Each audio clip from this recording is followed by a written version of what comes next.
Welcome to Mellifluous English. Today's story is called The Bitter Bean That Conquered the World. This episode is designed to strengthen your listening skills and expand your vocabulary through storytelling. The language level is B2, so if you can follow everyday conversations but want to build fluency with richer, more natural English, this is for you. As you listen, don't worry about understanding every single word.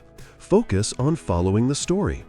And if you'd like extra support, a full vocabulary list with keywords and phrases from this episode is waiting for you in the comments below. Now, let's begin. 3,000 years ago, deep in the jungles of Central America, people believed that one small bean held the power of the gods. They called it the food of paradise, a gift so precious that only kings and priests were allowed to enjoy it freely. Today, that same tiny bean has grown into a global industry worth more than $130 billion every single year. But the true story of chocolate is far stranger and far darker than most people ever imagine. It is a story of sacred rituals, ambitious kings, brutal conquest, clever inventors, and quiet human suffering, all hidden behind something as simple and ordinary as a piece of candy. Let's travel back to where it all began, in the humid rainforests of an ancient world. Long before any written history, cacao trees grew wild in the rainforests of what is now Mexico and Central America. Ancient peoples discovered that inside the strange, football-shaped pods of these trees were bitter seeds. Seeds that, when fermented, dried, and roasted, released an extraordinary flavor and a powerful energizing effect. Archaeologists have found traces of cacao in pottery vessels more than 5,000 years old, suggesting that humans have been fascinated by this plant for far longer than anyone once believed. The earliest civilizations to truly master cacao, however, were the Olmec people, who are now considered the ancestors of chocolate culture itself, long before the Maya or the Aztecs ever existed. The Maya civilization, which flourished across present-day Mexico and Guatemala, elevated cacao to something almost divine. They believed a god named Ek-Chwa watched over cacao farmers and merchants, protecting the sacred crop. The Maya prepared a thick, frothy drink called Xocolotl, pouring the liquid from one vessel to another from a great height to create a rich, bitter foam on top, a technique still admired by chocolate connoisseurs today. This drink was mixed with chili peppers, vanilla, and cornmeal, creating a flavor completely unlike the sweet chocolate we know now. Cacao appeared in Maya wedding ceremonies, religious offerings, and even royal burial tombs, where beans were placed beside the dead to accompany them into the afterlife. When the Aztec Empire rose to power centuries later, it inherited and transformed this cacao tradition. According to Aztec mythology, the feathered serpent god Quetzalcoatl personally gave cacao to humanity as a divine gift, stealing the seeds from paradise and planting the very first cacao tree on Earth. Because cacao trees could not grow in the high, dry regions where the Aztec capital stood, beans had to be imported through extensive trade networks, making cacao tremendously valuable. In fact, cacao beans became a form of currency throughout the empire. Historical records suggest that a single rabbit could be purchased for around 10 beans, while a skilled turkey hen might cost roughly 100 beans in a busy Aztec marketplace. Cacao held such enormous value and prestige that the Aztec emperor Moctezuma reportedly drank dozens of golden cups of chocolate every single day, believing the bitter beverage granted him wisdom, vitality, and even spiritual power over his rivals. Then, in 1519, everything changed forever. Spanish conquistador Hernán Cortés arrived on the shores of Mexico, initially searching only for gold, silver, and new territory to claim for the Spanish crown. He witnessed Moctezuma's elaborate chocolate ceremonies firsthand and quickly came to understand something remarkable. Cacao itself was a form of treasure. Within just 2 years, Cortés had conquered the Aztec Empire, and cacao beans soon began their long journey across the Atlantic Ocean toward Europe.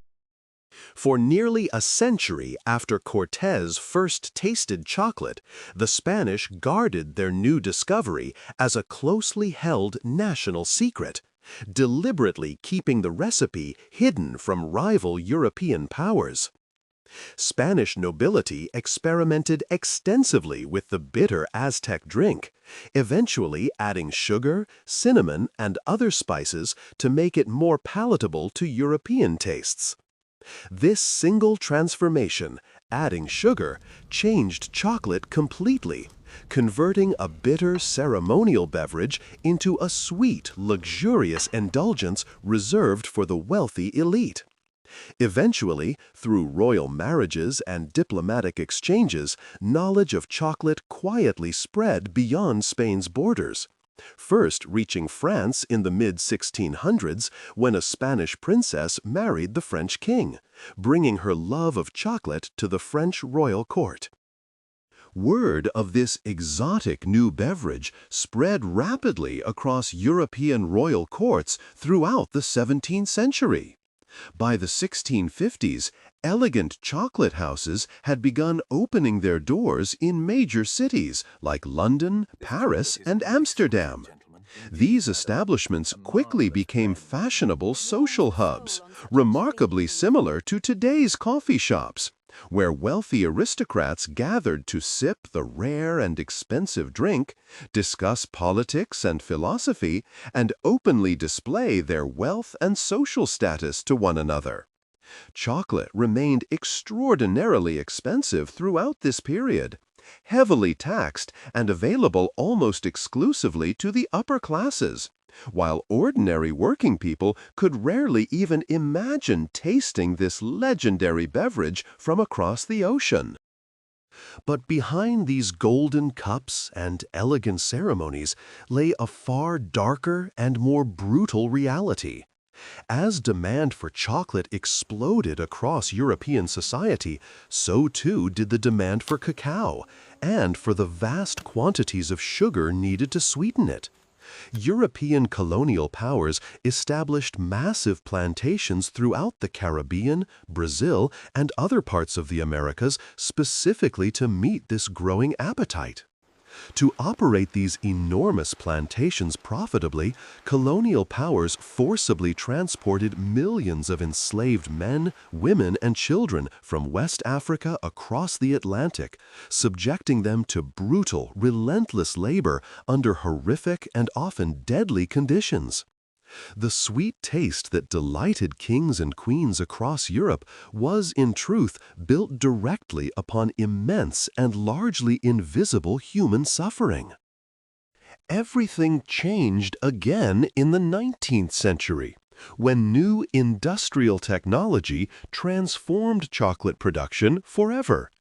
In 1828, a Dutch chemist named Coenraad van Houten invented a hydraulic press capable of extracting fat, called cocoa butter, from roasted cacao beans, creating a fine, easily dissolved cocoa powder. This groundbreaking invention made chocolate significantly cheaper and far easier to produce at scale.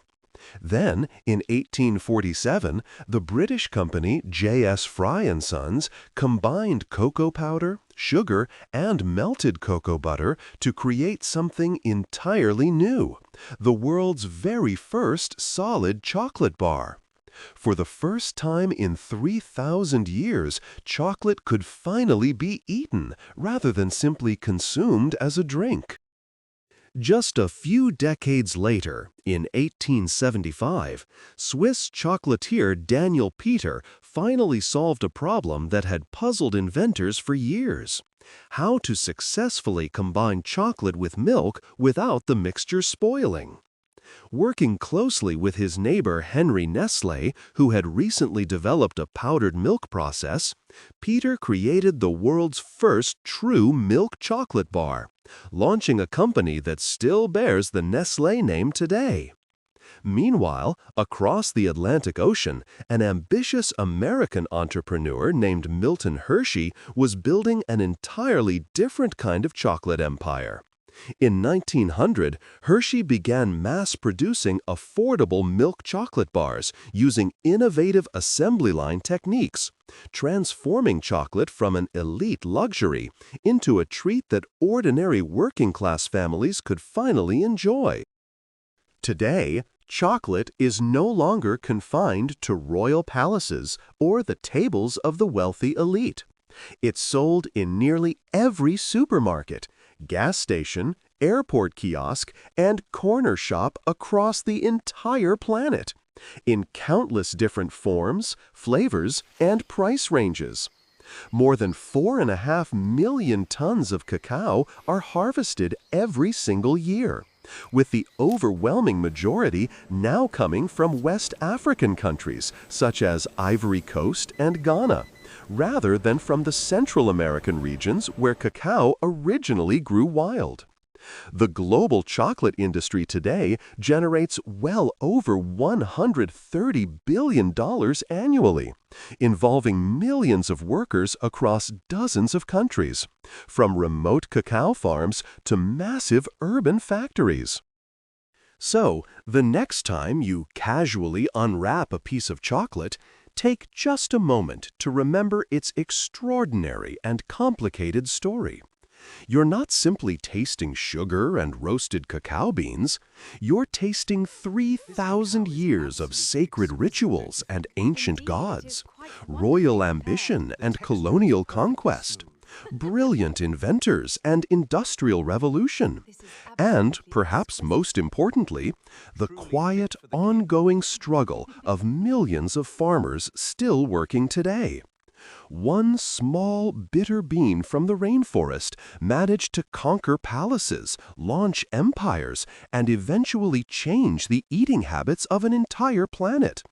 And its story, remarkably, is still being written right now, one chocolate bar at a time.